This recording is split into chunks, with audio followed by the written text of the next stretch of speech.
Hello, welcome once again to Crossing Cultures with Christina Luna. And today I have a guest from the other side of the country, California, here in the Bay Area with Vicky Victoria Dangerfield. How are you, Vicky? Vicky, Victoria, what do you prefer? Thank you, Christina, and hello, everybody from, yes, the other side of the United States, from the Pacific coast. Vicky's fine. Thank you, Christina. Okay, thank you. Well, thank you, Vicky. Vicky, I have to tell you the story. Vicky and I met many, many years ago when we were teenagers. We went to the same school in Barcelona, and years later we got together again. And I thought that she's such an interesting, sweet person, and she has so many life adventures as you can see or hear. She's a British accent, very beautiful British, elegant accent. Although she's been living in the United States for how long? My goodness, Christina, on St. Patrick's Day, it will be 17 years. Wow, 17 years. She still keeps that accent.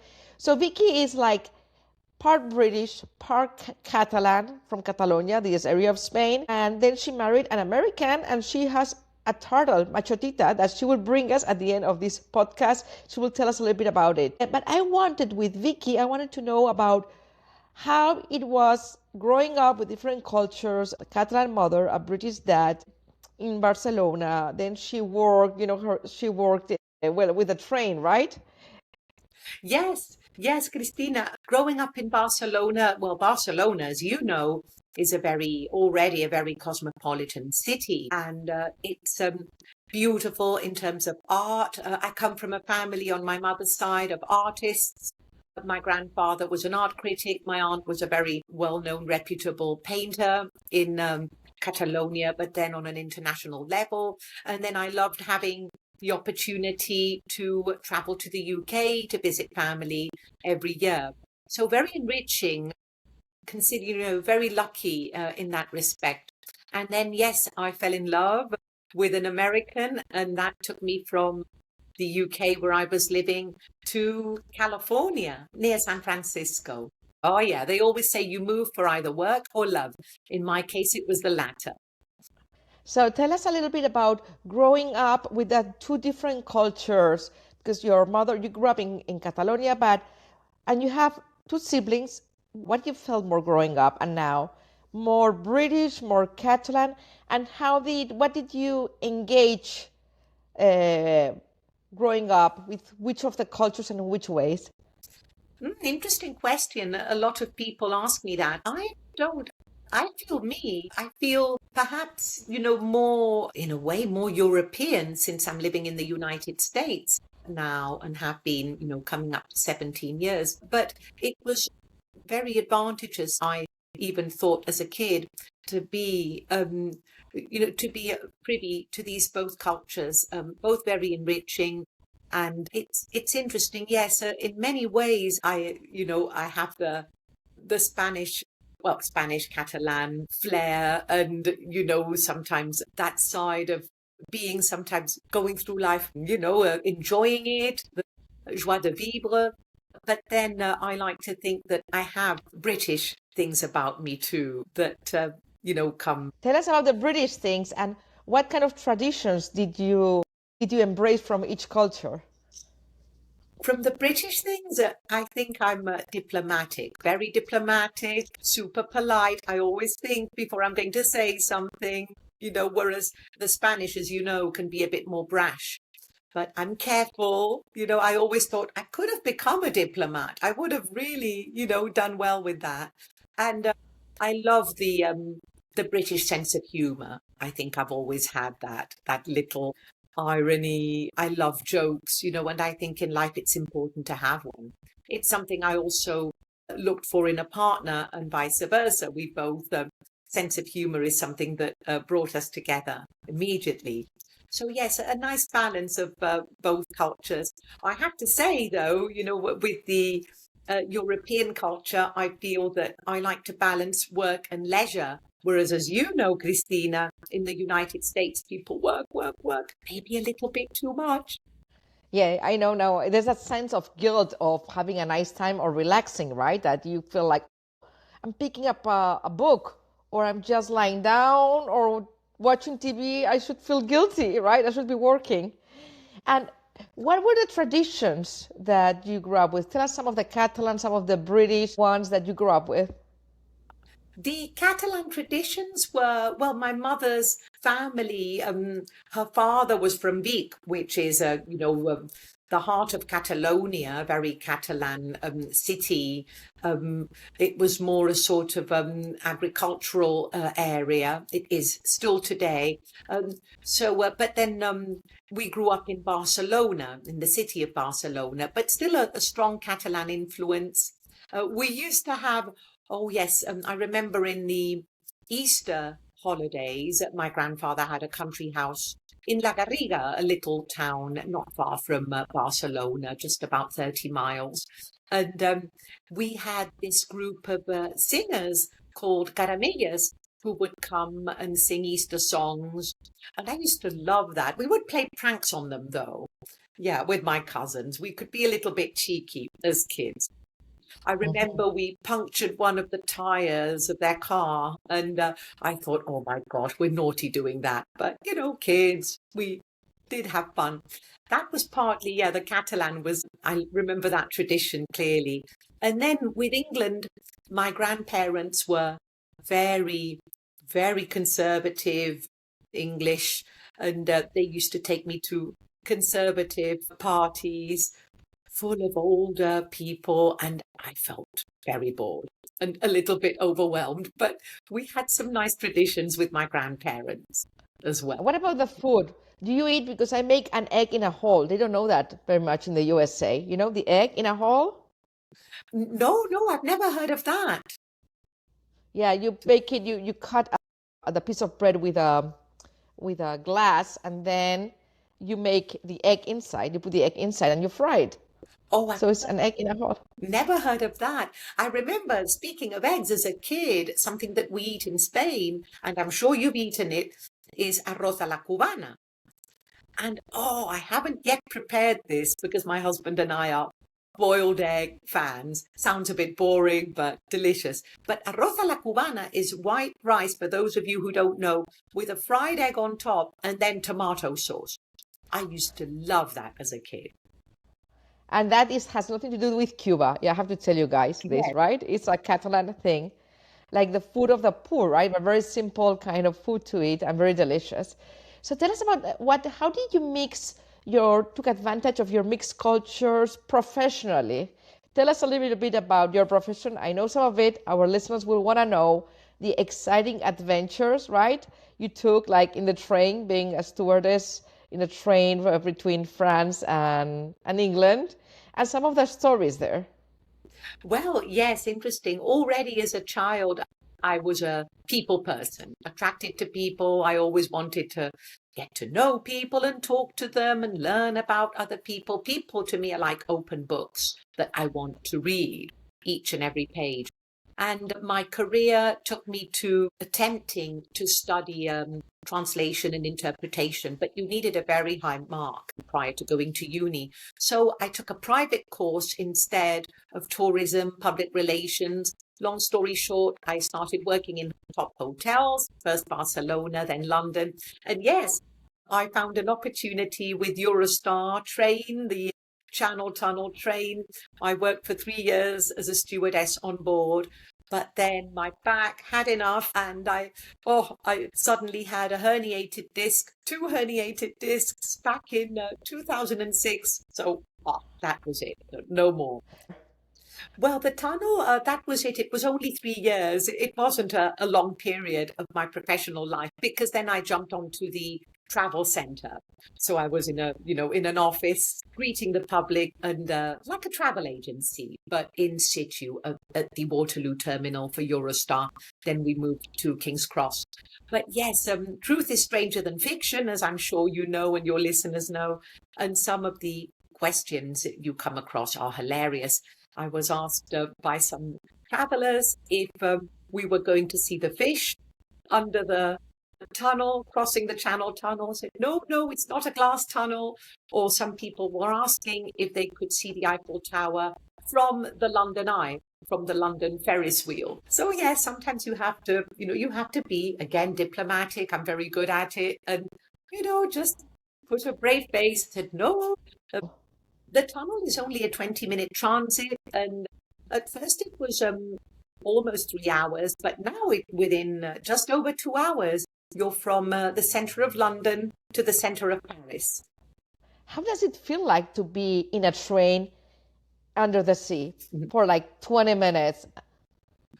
It's the same as if you're driving through any given tunnel. To be honest, I was so busy, trying to keep guests happy, trying to also sometimes keep status quo, because if there were problems, sometimes you have to act with initiative. Then you have to deal with immigration and customs who are on the train as well, looking for people. So you're juggling many balls at once, but never a dull moment. That's what I always say. In the world of travel and tourism and dealing with the public, never a dull moment. Every day is out. No, oh, you can. There are emergency plans for everything. Sometimes, there could be emergencies as that, or you would get an unwanted person on the train. So then you had to make an unexpected stop. Sometimes, the French customs and excise or the French crew were on strike because, they have very strong unions. England, not so much, especially back in the late 90s. So you have to improvise and you have to, yes, go with the flow. But at times we were delayed. Oh, my goodness. At times, if the journey was over 2 hours, when I was there, at times it was a 6-hour journey. People would say to me, angry customers, which I understand, venting their frustrations, next time I will fly. And I would try to appease them. No, don't, but I remember colleagues of mine who would say, yes, please, fly next time. Fly because you'll get to your destination earlier. Because when things could go wrong, they could go very wrong on the Eurostar. And do you have stories that you would like to share, or a story that you remember that would be like interesting to share with our listeners? I remember a story, but not so well with the Eurostar. Oh, many. Oh, I remember there was a funny one. It's a little bit naughty, but I remember the very last train of the day, which used to leave London Waterloo back when we were still in Waterloo at 10 to 8 p.m. I'm almost closing, closing the gates. We're ready to go. And I see this young 20-something beautiful French couple running. Oh, we missed the train. I said, sorry, but I'll have to put you on the first train tomorrow. I said, what's your excuse? Why did you miss the train? We were making love. I thought, oh, my goodness, you won't have to buy a ticket for your honesty. So I gave them a free ticket for the next day because usually, visitors, unless it was our fault, they had to buy a ticket. Love is love. Love for the honesty. So yes, okay. I loved their honesty. And I said, oh, you're young, you're very in love. All right. And you told me the truth. So I'll give you a freebie for tomorrow. I would have upgraded them to first class, but that would have been a bit much. That was a bit too much. A fun excuse, but it was the truth.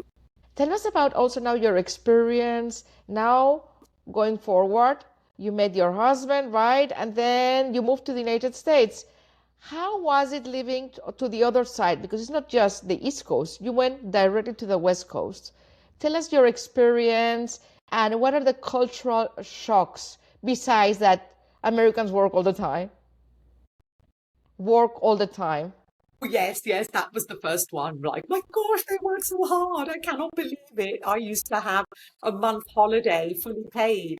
Well, I met the love of my life on the internet on Match.com. So it does work for those of you who might be wondering if internet is worth it. Back in the day, Match.com. And yes, he was looking for English-speaking women outside of the US. He was living in Oakland. I didn't even know where Oakland was, but I knew San Francisco. And so he would say San Francisco, close to there. And after dating for about a year and a half, I decided to take the plunge and move to first the east side of the bay but now we're north of the bay and love it. I mean, no regrets. I know my family, both in Spain and in the UK were worried. You're going far. You hardly know the guy. Oh my gosh, you're not going to the east. You're going another 5 hours west. It's far removed from Europe. But Christina, as I'm not one to take risks. Not at all. I'm a safe player. I always have been all my life. But that little voice in me was saying, do it. And I always think I have to listen to that little voice. And no regrets. I love living here.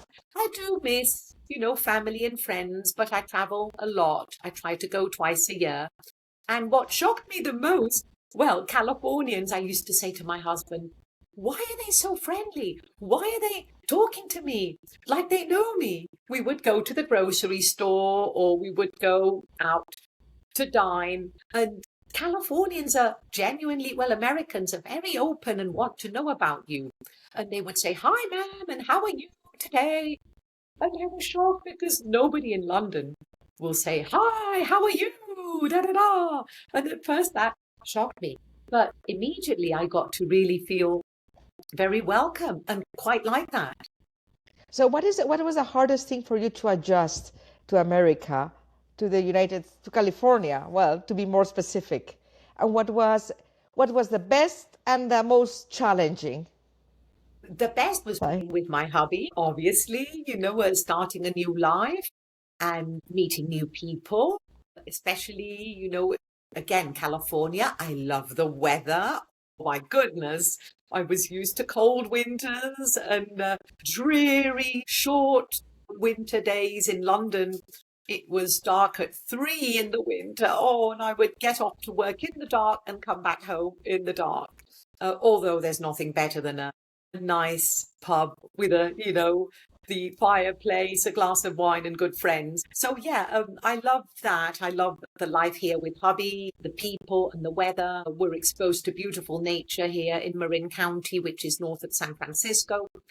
But what the difficulty at first was adapting, looking for a new job within the tourism and hospitality, being so far removed at first, making new friends. That was tough.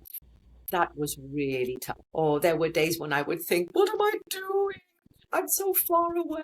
I miss my mom, I miss my dad, I miss my good friends. And at first people here were very flaky. Like, oh, what is it with the Californians? They're flaky. They say they're going to meet up and then they cancel on you. Europeans don't do this. If they say they're going to meet up, they are there. They show up. So that took time. And then obviously, finding a job that I liked, that resonated with my experience and my past, that was tough.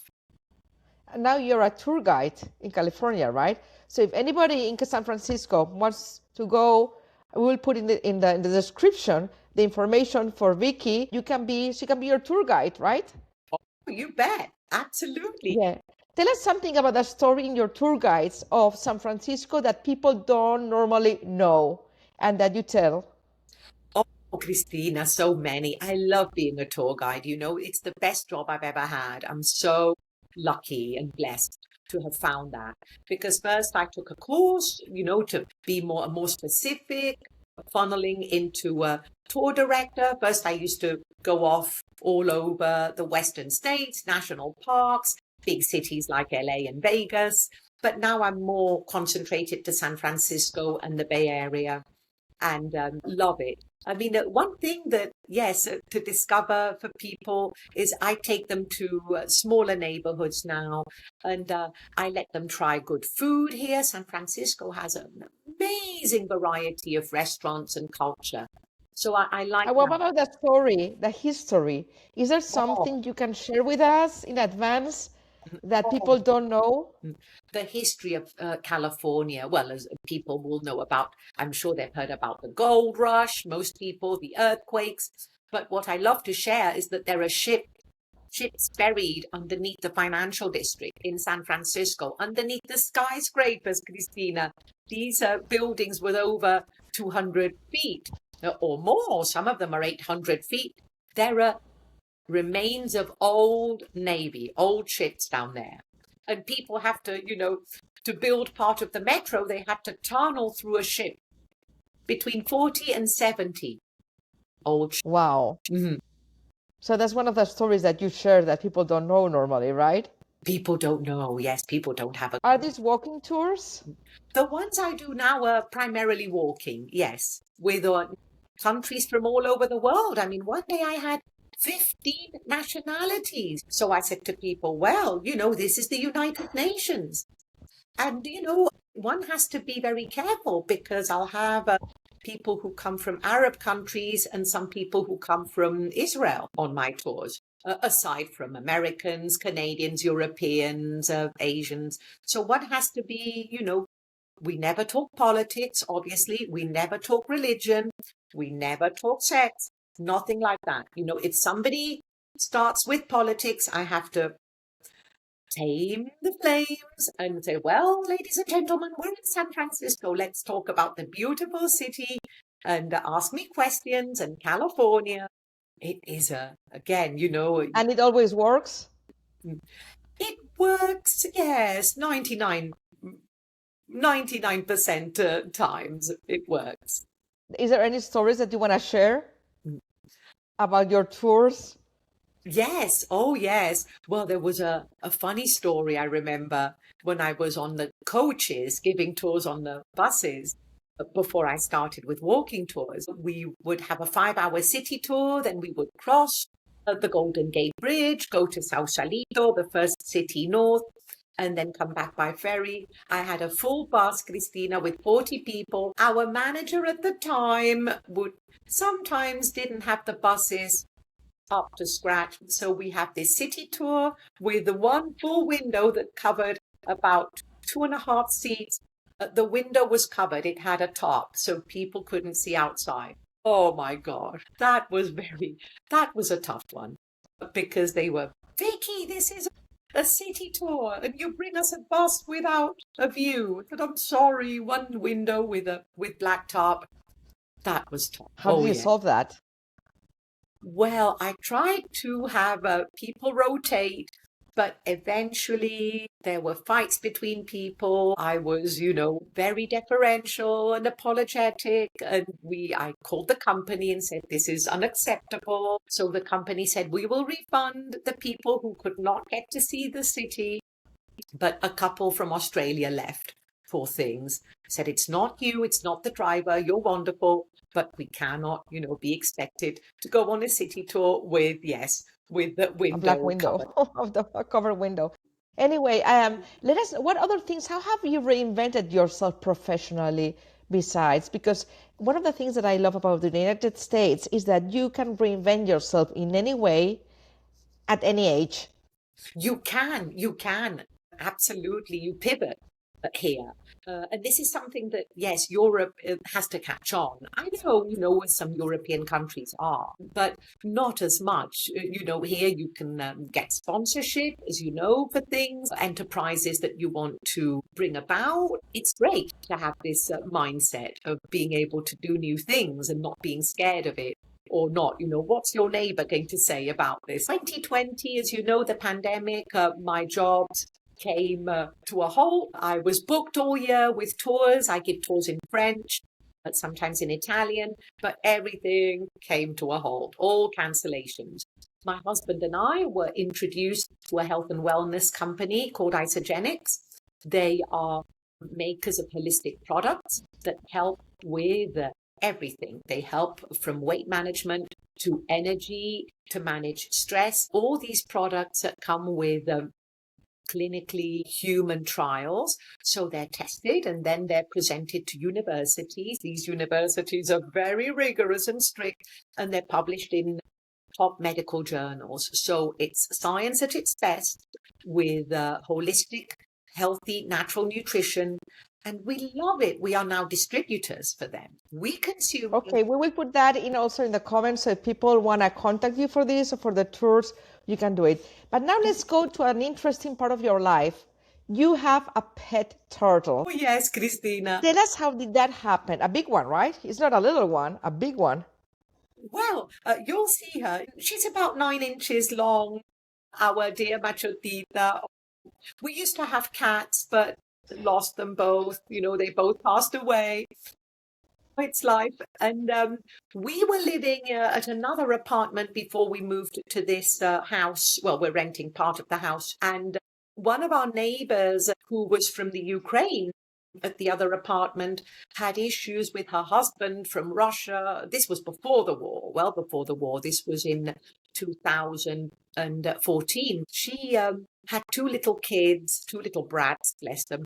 She wanted to buy turtles for them, so she got these turtles from Chinatown, and she said, to my husband, "Oh, these are for the boys," and tiny little things. They were probably about 2 inches, if that. But then she had custody issues with her husband. Long story short, she had to move to the Ukraine and didn't know what to do with the turtles. So we took them. At first, I said to my husband, "Must we keep them?" But yes, my husband said, "We'll do it. Come on." I said, "All right." One of them passed away, bless her, because they're very prone to respiratory infections.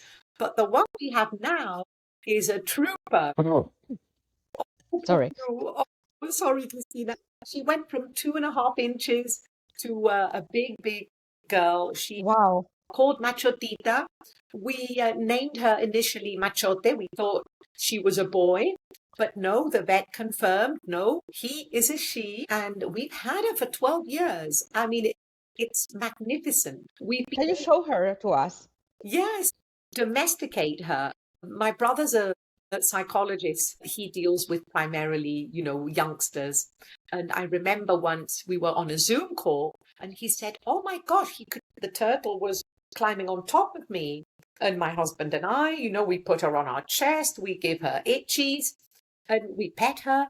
She responds to love. And my brother Mark was impressed. He said, "This is attachment, but attachment is only, as far as we know, typical in mammals. So this is unique." Yes, let me grab her. She's in her tank. Let me see.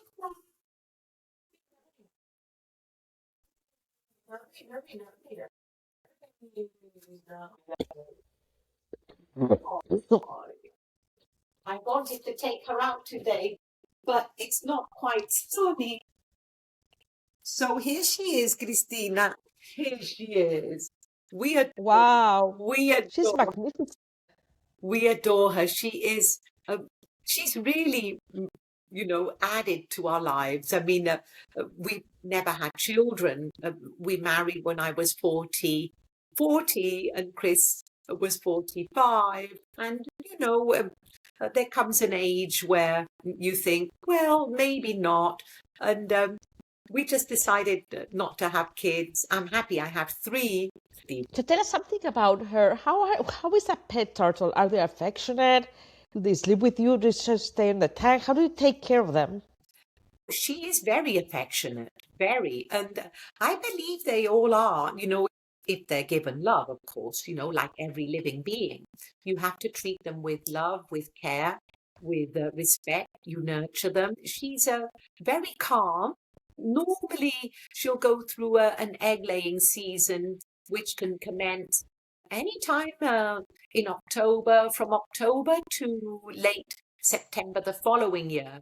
This year, she hasn't quite started with her egg-laying season, but she can lay anything from between 12 to 20 odd eggs a year. And what happens with those eggs? These are unfertilized, because we've tried to pair her up, but she scares the boys away. She's very much her own woman, very independent. Much an independent lady. Does she respond to her name? Well, she responds to us when we approach the tank. Not quite her name, I don't think. I haven't experienced that. But she does respond to us when she sees us approach the tank. Tell us something unique we can learn from having a turtle that you have learned. Well, they do require light. They do need, an elevated section in the tank. And they require LED lights. She has one LED, one fluorescent, to provide heat for the shell. Because a lot of people don't know, but the shell is part of their nervous system. And the shell needs to be stimulated. She also has I'll put her down because she's getting a little bit antsy, bless her. In the tank, my husband added like a brush that's sort of perched underneath a platform where she climbs up to sit below her lights. But then she can also brush her own shell, stimulate the shell. And it's also good as an exfoliation. So sometimes, and you probably have seen this in videos, that turtles do this. So they're doing the Elvis, they're scratching their shell. They like little shells. How do you take care of it? What does it need? It needs a decent tank, decent sized tank, the water temperature between 72 to 80 Fahrenheit. But it needs to be warm, they need heat inside. And then they need, some people will feed them once every other day, but we like to feed her twice a day. We give her special turtle food. She does like sweet potato, and she loves chicken. We don't eat meat or chicken. We're vegetarians, but we buy her little pieces of chicken from Whole Foods, only the best, free range, and put it in the toaster oven, and she'll eat little pieces every once in a while, not regularly. And can they be outside? How long can they be outside the water?